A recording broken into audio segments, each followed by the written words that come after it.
eu quero dizer aos irmãos que eu estou animado com tudo aquilo que Deus está fazendo ali no Rio Grande do Norte e de forma muito especial no Vale do Açu. Vale do Açu é uma região de contrastes. Você tem muita fruta, você tem muita água, você tem petróleo e você tem uma temperatura em média de 40 graus. Certo? Então é um lugar assim, muito interessante para viver. Hoje eu acordei, estava 15 graus aqui, e lá em Açu já estava 26. Tá? Então, para vocês terem a ideia, a previsão lá hoje mais ou menos é 39. É um lugar maravilhoso. Está assustada? Não. Mas é desse jeito. Aí a sensação é de 42, de 45. Outro dia eu cheguei em Mossoró, era 11h30 da manhã, estava 40 graus, em frente à segunda Igreja Batista de Mossoró. Mas, assim, eu quero mostrar algumas coisas rapidinho, porque eu quero falar desse tema, não é interessante, que é do outro lado da rua, mas também alcançando o mundo com a palavra de Deus. Mostra para mim, pode passar pode passar mais. Então, esse é o pessoal lá de casa. Agora eu tenho uma neta, tá certo? E Maria Liz, ela é uma pessoa muito interessante, porque quando eu estou pregando, ela já diz, esse é o vovô. Então, ela está numa fase interessante, a Maria Liz. Pode passar mais um pouco? Então, essa é a nossa igreja. Nós tivemos a oportunidade, no primeiro final de semana de outubro, de organizar a terceira Igreja Batista em Açu, né, que você encontra ali como Frutilândia. Tá certo? Então, nós organizamos mais uma igreja filha, agora eu estou livre de mais uma, né, e começamos mais duas. Então, nós estamos avançando. Pode passar mais um pouco. E a gente tem um alvo nesse ano, lá no Vale do Açu, de batizar 189 pessoas. É o planejamento da Igreja Mãe com as filhas. E nós estamos numa jornada bem interessante, porque já batizamos aproximadamente 80. E estamos nesse mês de dezembro, onde vamos realizar muitos batismos. Estamos acreditando que vamos ultrapassar a nossa meta proposta para esse ano. Pode passar mais um pouquinho, pode passar mais um pouco. Volta ali, por favor. Essa é uma das novas frentes que nós iniciamos e no mês de março desse ano. E aqueles são os primeiros batismos. É um lugar muito interessante chamado Trapiá. Em Trapiá não tem escola, não tem posto de saúde, o acesso é muito ruim, mas agora nós estamos plantando uma igreja dentro daquela comunidade. Pode passar mais. Essa também é uma igreja que nós iniciamos esse ano na cidade de Messias Targino, e também nesse ano estamos plantando uma igreja ali, com a missionária Livânia. Esse pode passar mais. Então, lembra do que eu falei, onde nós iniciamos? Esse lugar é assim, pastor, olha, como é um lugar desafiador lá no município de Açu, mas numa comunidade rural chamada Trapiá. É um lugar muito seco, com muitas necessidades, e nós, na verdade, estamos interessados que as pessoas ali tenham uma experiência viva com o Senhor Jesus, e que tem sido uma experiência muito marcante. Fica a mais ou menos da sede do município lá, 52 quilômetros, e as necessidades elas são enormes nessa comunidade. Pode passar mais? E aí eu faço esse contraste. A foto do meio é a foto do Trapiá, tá certo? E ao lado próximo tem um açude, encontrei esse cacto florido. E aí eu pensei, não é, que o sertão pode florescer. A água da vida, que é Jesus, quando chega na vida da pessoa, há uma nova oportunidade. E Jesus transforma a situação do ser humano. Então nós estamos crendo que o sertão pode florescer. Pode passar mais. E aí são os nossos pequenos grupos que estão se multiplicando. Agora somos 16, e eles estão dizendo que na próxima semana começam mais 3, e nós estamos sonhando com 50 pequenos grupos dentro da cidade do Açu. E essa é uma das formas, irmãos, que Deus tem agido para alcançar as vidas. Eu passei o mês de setembro no Rio de Janeiro fazendo promoção, e voltei no dia 3 de outubro. E nesses 4 últimos domingos tivemos cerca de 43 novas conversões. Deus está salvando muitas vidas, Deus está transformando muitos corações. Os pequenos grupos têm sido uma estratégia maravilhosa para alcançar as pessoas. E Deus está nos dando um tempo de colheita. Pode passar mais um pouquinho, mais um pouco. E aí são as nossas crianças. Pode passar mais, os nossos pré-adolescentes. Olha, só dizer aos irmãos que esse grupo de pré-adolescente, que é liderado pelo Vinícius e a Emily, eles começaram com 8 pré-adolescentes, certo? Isso no mês de abril. E eu disse a eles dois, se preparem para um crescimento, certo? E eles estão reunindo agora quase 30 pré-adolescentes. Irmãos, Deus tem um poder maravilhoso, tá certo? Eu tenho dito à nossa igreja assim, se a porta abrir, entre. Tem gente que fica perguntando, será que eu vou, será que eu não vou? A porta abriu, entre, porque você vai abençoar e você vai ser abençoado. Então, esse é o caminho da pregação. Pode passar mais um pouquinho, esses são os nossos jovens, mais um pouco. E aí o nosso centro de formação, onde nós estamos, não é, avançando. Esse ano nós tivemos o encontro do Haggai. E o Haggai foi uma bênção. Nós escrevemos 50 líderes. Dos 50, 48 participaram. E foi algo extraordinário para a nossa igreja e para as nossas igrejas filhas. Como Deus está nos dando oportunidade de uma formação de líderes. E isso, irmãos, só é possível avançar na obra missionária se nós tivermos líderes realmente preparados para o avanço da obra. Pode passar mais um pouquinho? E esse aí é o nosso encontro de vocacionados. Em 2022, o pastor Fernando Brandão pregou para nós. Esse ano foi a missionária Maria Helena. Olha só, o ano passado nós tivemos cerca de 222. Mas aí era a presença do pastor Fernando Brandão. Aí eu disse a Marta Lúcia, que é a nossa coordenadora do Centro de Formação, disse ela, vamos trazer uma pessoa comum. E aí nós convidamos a Maria Helena. Pode passar a próxima foto. E aí nós tivemos 162 inscritos. E Deus tem levantado uma geração de líderes vocacionados. O que é que nós estamos dizendo, pastor Fábio? É que se alguém quer liderar ministério jovem, de adolescente, de criança, ele precisa ter uma vocação. Porque as igrejas ficam numa luta, não é, no final do ano, para eleger novos professores. Não é assim que acontece? E alguns, quando chega o final, dizem, graças a Deus eu estou livre desses pestinhas. Sabe por quê? Porque não tem um coração na obra. Então, nós estamos dizendo que precisamos de pessoas vocacionadas para cada ministério. Pode passar mais? E aí são os nossos formandos, não é? Pode passar mais um pouquinho?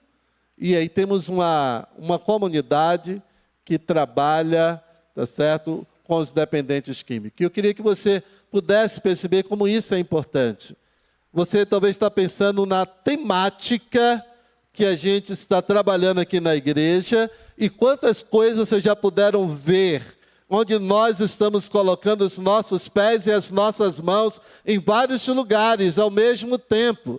Por isso Jesus ele disse, Jerusalém, Judeia e Samaria, é tudo ao mesmo tempo. Jerusalém sim, Judeia sim, Samaria também, e até a cidade de Campinas, que é, aonde aqui mesmo? Os confins da terra. Você já pensou nisso alguma vez? Que aqui é os confins da terra? Porque os discípulos estavam lá em Jerusalém, e o evangelho chegou até nós. Eles cumpriram certamente a missão. Pode passar mais um pouquinho? E aí eu queria que você olhasse para essa foto. Essa foto ela é maravilhosa, certo? Porque é o mesmo homem. Você consegue pensar, talvez a primeira foto, ele com aquele cabelo assim, desarrumado, aquela barba, você poderia passar por ele e, como faz um nordestino, até fazer o sinal da cruz dizendo, Deus me livre, não é? E correr dele. Mas do outro lado, é o mesmo homem, limpo, arrumado, não é? É o mesmo homem, é o Alisson. E o Alisson é um homem que encontrou Jesus e agora tem uma vida transformada pelo poder do Evangelho de Jesus. Irmãos, o Evangelho é o poder de Deus. O Evangelho, ele transforma, ele liberta, ele dá nova vida ao ser humano. O Alisson, ele é um homem abençoado e tem abençoado a vida de muitas pessoas. Como Deus é maravilhoso. Tem uma outra foto que eu queria que você visse, que é o mesmo homem também, um homem diferente. Aquele ali é o Fábio. O Fábio é o nosso líder da nossa comunidade terapêutica. E olha só, ele vivia em Mossoró, ele roubava, foi preso várias vezes, tentaram matá-lo algumas vezes, e ele levou 3 tiros da última vez, e escapou. Alguém disse, né, que vaso ruim não quebra, né? Assim que diz.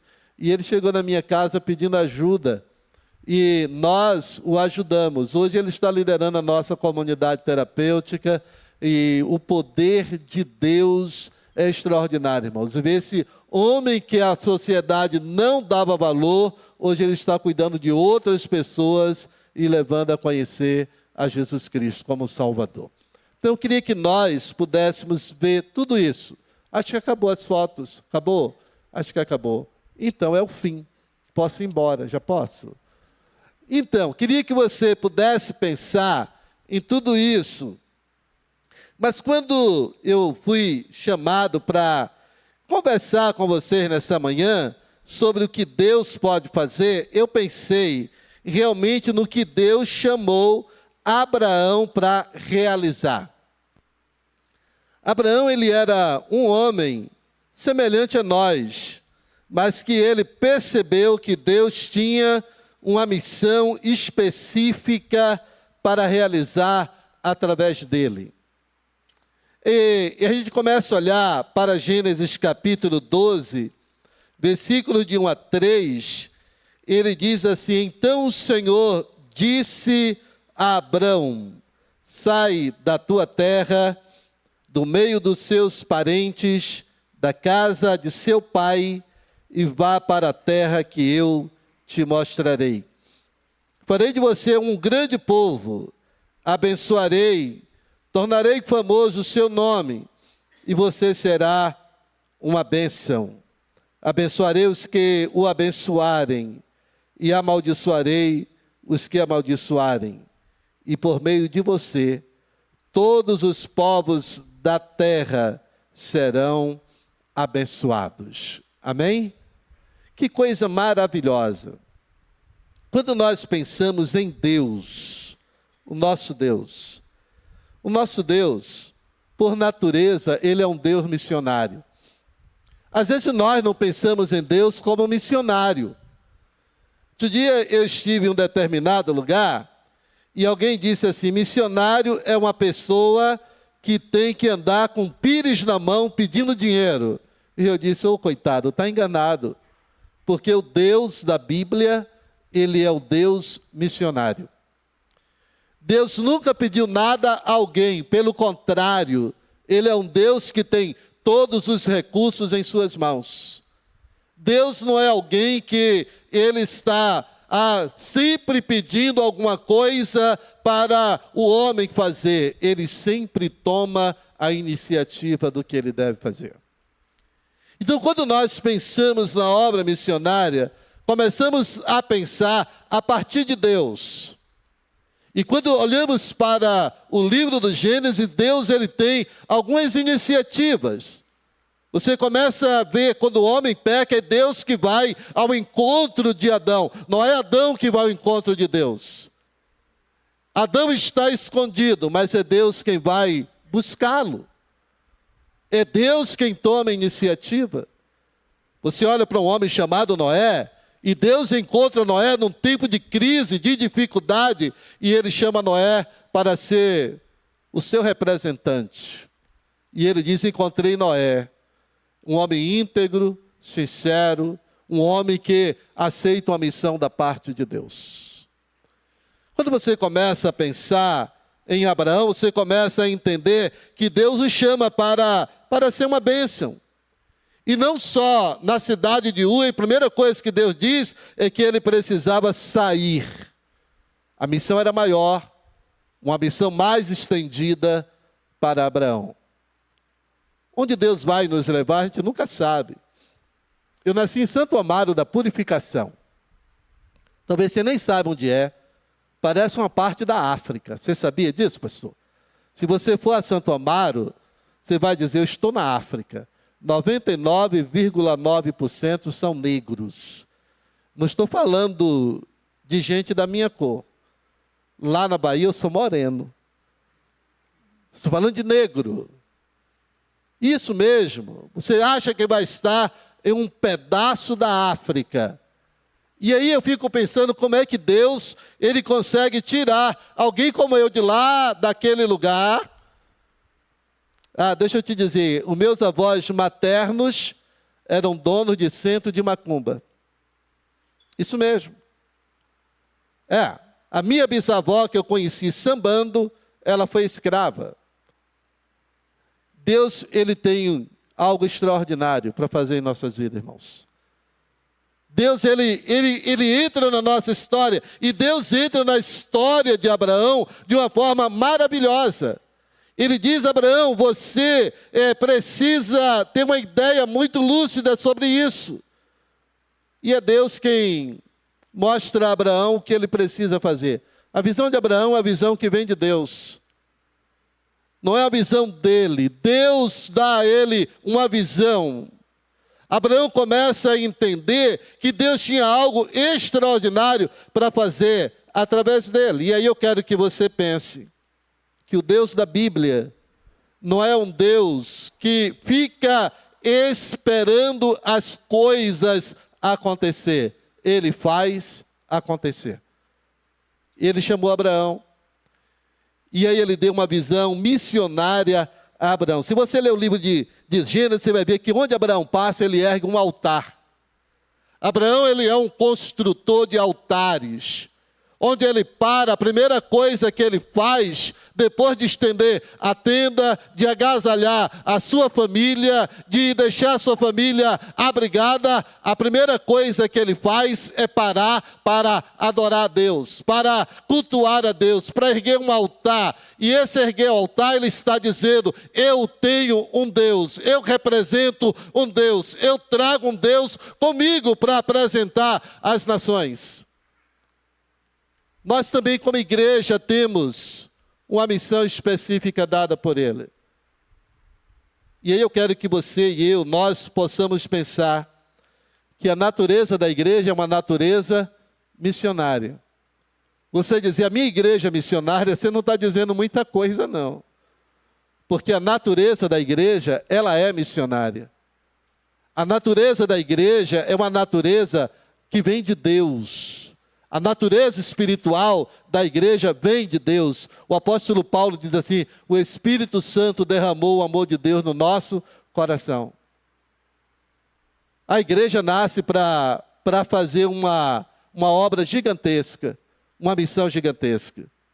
Por isso nós precisamos pensar nessa aliança de Deus com Abraão. E ele começa a trazer uma visão clara de que Deus, na verdade, ele abençoou a nós para sermos uma bênção. Deus nos abençoou para sermos uma bênção. E aí você começa a pensar, Deus dizendo a Abraão o seguinte: farei de você um grande povo e o abençoarei. Nós somos um povo abençoado. Eu tenho um amigo no Rio de Janeiro, Dr. Carlos Arthur. Eu gosto muito dele. Eu conheço o Carlos Arthur há uns quase 30 anos. Ele era jovem ainda, estudante. E um dia eu saí com ele. E eu fui no mercado, no supermercado, comprar algo junto com ele que a mãe dele pediu. E eu vi aquele moço parar e perguntar a um funcionário do supermercado, onde fica tal produto? E a pessoa disse, ele disse, Deus te abençoe. E ele pediu uma outra informação a outra pessoa, e ele disse para outra pessoa, Deus te abençoe. Ele pagou o produto lá no caixa, e ele disse para a moça do caixa, Deus te abençoe. Eu fiquei pensando, é bom demais andar com esse cara. Às vezes nós somos tão ranzinhas durante o dia que a gente não abençoa ninguém. Você já percebeu isso? Que você para, quem sabe, na entrada do seu condomínio e você não diz muito obrigado, nem Deus te abençoe? Que a pessoa que varre o seu condomínio, que limpa para você passar, você nem ora por ele, nem abençoa a vida dele? Quem sabe você pega um Uber e você não ora e não abençoa aquele moço? Olha só como nós, na verdade, somos chamados para abençoar. Mas nós queremos ser abençoados. Nós queríamos ter tudo isso, e aqui a gente começa a perceber algo extraordinário, Deus dizendo, olha, Abraão, você vai ser abençoado, mas as pessoas também serão abençoadas através de você. E aqui entra uma questão muito interessante, é do outro lado da rua. Talvez você queira ir à África, talvez você queira ir à Oceania, você quer ir a um outro lugar, mas talvez você tenha apenas que atravessar o outro lado da rua. Essa semana aconteceu um fato bem interessante na minha segunda-feira. Segunda-feira eu disse a Marta, no domingo à noite, depois do culto, eu disse a ela o seguinte, olha, amanhã eu não vou fazer nada para a igreja. E ela disse amém. Foi desse jeito. Mulher acredita no que o marido fala, não é? Aí eu acordei, comecei a dizer assim, vou mandar limpar o carro e tal. Aí ligaram para mim, pastor, morreu a tia de Tesse. Eu disse, está certo, dei vontade de dizer assim, o que tenho eu com isso? A tia não é minha, é segunda-feira, é dia de folga pastoral, e eu viajo na terça. Começou o dia assim, com alguém que morreu. Depois o pedreiro ligou para mim. Pastor, vai faltar material e o senhor vai viajar, o senhor precisa deixar o material. Às 8 da noite eu estava chegando no velório. Isso que eu ia ficar quieto em casa. Mas já era 8 da noite. E um moço ligou para mim assim, dizendo, o senhor não lembra de mim. Mas o senhor esteve no meu casamento. Teve um casamento coletivo e eu fui. E ele disse assim, você não lembra de mim, mas o senhor perguntou naquele dia se podia orar por mim e pela minha esposa. E o senhor orou por nós. Eu disse, tá, eu lembro. Ele disse, você poderia falar comigo? Eu estou passando uma crise. E eu quero que o senhor me ajude a entregar a minha vida a Jesus hoje. Eu estava indo para o velório. Eu marquei com aquele moço junto do velório. Eu disse, 20 minutos eu estou no velório. Você pode ir para lá, e ele foi. Ele sabia qual era o meu carro, eu não sabia qual era o carro dele, mas ele sabia qual era o meu. Quando eu estava no velório, ele mandou uma mensagem dizendo assim, eu cheguei, pastor, já estou aqui junto do seu carro. Eu disse, sabe qual é o meu carro? Botei ele dentro do carro, conversamos, e aquele moço entregou a vida a Jesus. Cheguei em casa, era 10 da noite. E a vizinha, aí eu pensei, quando eu vi esse tema, eu fiquei pensando, porque a vizinha que mora em frente ao templo da nossa igreja, ligou para mim perguntando se eu podia orar pelo filho dela naquela noite. E eu disse a Marta, é a última do dia. Era só do outro lado da rua. A nossa agenda não é a agenda de Deus. Às vezes Deus bagunça tudo. E a gente fica às vezes irritado, porque nós não fizemos nada que gostaríamos de fazer. Eu tenho dito para os missionários o seguinte, o que você fez foi para a glória de Deus, então está tudo certo. A melhor agenda é a agenda de Deus para nossas vidas. E aí quando a gente olha isso aqui, Abraão ele é chamado para abençoar. A nossa missão é essa. Seja perto ou seja longe. Até mesmo que seja no feriado. Isso. Porque a gente gosta de feriado. A gente gosta de feriado para descansar, não é? É. A gente vai descansar uma eternidade, irmão. Às vezes eu fico pensando, pastor, os crentes de lá no céu vai ficar de boa. Vai não. Te prepara. Porque lá no céu não é lugar de preguiçoso.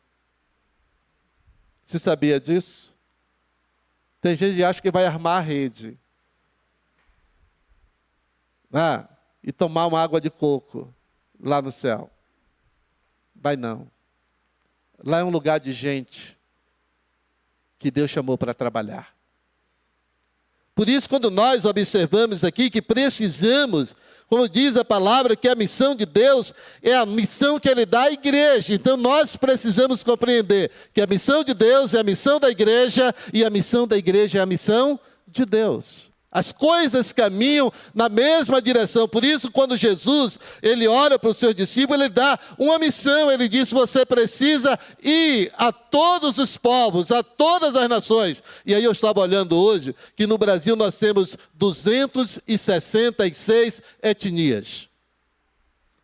266 povos indígenas. E eu quero dizer a você que 102 povos indígenas no Brasil não tem nenhum missionário. A obra é inacabada.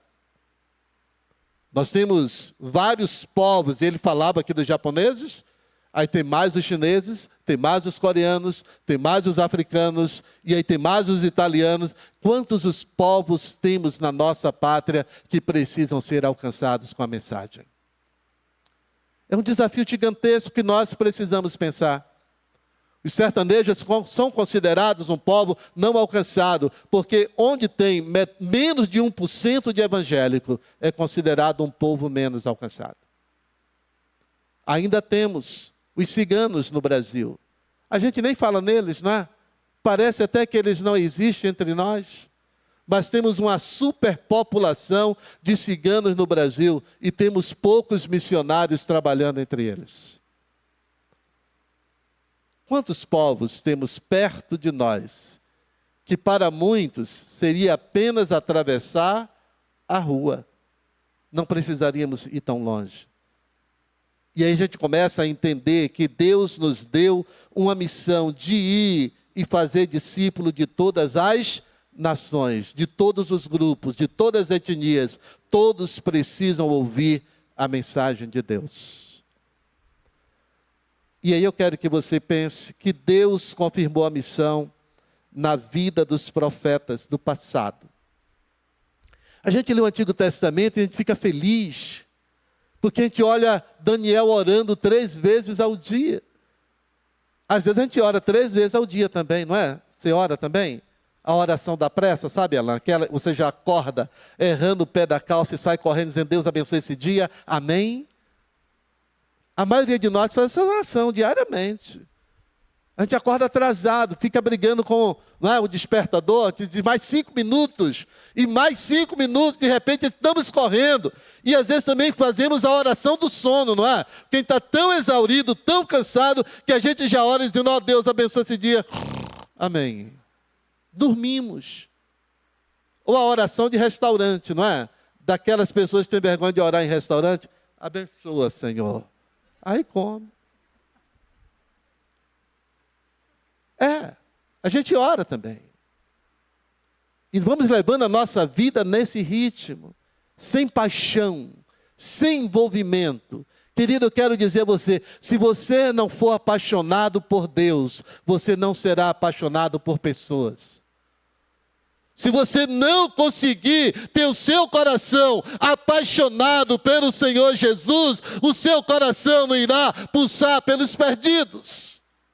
Por isso nós alcançamos tão poucas pessoas, porque nós não aprendemos a amar a Deus. E quem ama a Deus, ama a gente. Quem ama a gente, vai amar a Deus de todo o seu coração. Porque funciona assim, amarás o Senhor teu Deus de todo o teu coração, com toda a tua alma, com todo o teu entendimento, e ao teu próximo, como a ti mesmo. Funciona assim, primeiro Deus, segundo meu próximo, terceiro eu. Nós geralmente queremos ser o primeiro, mas primeiro Deus, segundo meu próximo, terceiro eu. Nós precisamos entender bem o que Deus está dizendo para nós. Dentro dessa missão clara que Deus confirmou a nós, precisamos cumprir a missão de forma prática. Deus confirmou a missão na vida dos profetas. Daniel orava, Esther jejuou pelo seu povo. Há quanto tempo a gente não jejua ou achamos que é uma questão do Velho Testamento? Eu quero dizer a você, se Jesus fez, eu preciso fazer. Se Jesus praticou, Ele é o modelo para a minha vida. E às vezes nós queremos outros modelos. Eu digo para os nossos líderes o seguinte, que nós temos a continuidade do ministério de Jesus. Jesus disse que os seus discípulos dariam continuidade à missão. Assim como o Pai me enviou, eu envio a vós. A missão de Jesus é a nossa missão. E nós precisamos olhar isso. Talvez você comece a pensar em missões transculturais com Jonas. Talvez você comece a pensar em missões transculturais lá com Esther. Você comece a pensar em missões transculturais com Daniel. Talvez você comece a pensar em missões transculturais com Ruth, a Moabita, sendo convertida e entrando na genealogia do Messias. Talvez você comece a pensar que você não precisa, quem sabe, ir tão distante. Talvez você comece a pensar em missões transculturais, indo a uma feirinha todo final de semana e compartilhando a graça redentora de Jesus. Deus confirmou isso. No Novo Testamento, que a missão não acabou com a chegada de Jesus. A missão começou a ter uma amplitude maior. Deus falou a Abraão assim, você vai abençoar as nações. E naquele período só eram 11 nações no mundo. Hoje você tem uma superpopulação. A janela 1040 nos desafia. Mas a janela 1040 brasileira também nos desafia. Eu queria que você olhasse para a região do Amazonas, que tem mais de 10 mil vilas e povoados, e a maioria não tem a presença de nenhuma igreja evangélica. Vilas que você precisa viajar 20 dias, 30 dias de barco para chegar lá, para que anuncie a mensagem de salvação. Quanto tempo nós precisamos para que as pessoas conheçam de Cristo? Por isso eu quero dizer que Jesus, Ele disse que nós precisamos ir até os confins da terra. Todos os lugares. Mas tudo acontecendo ao mesmo tempo. Aqui, ali e acolá. Não é uma vez para cada um. É tudo acontecendo ao mesmo tempo.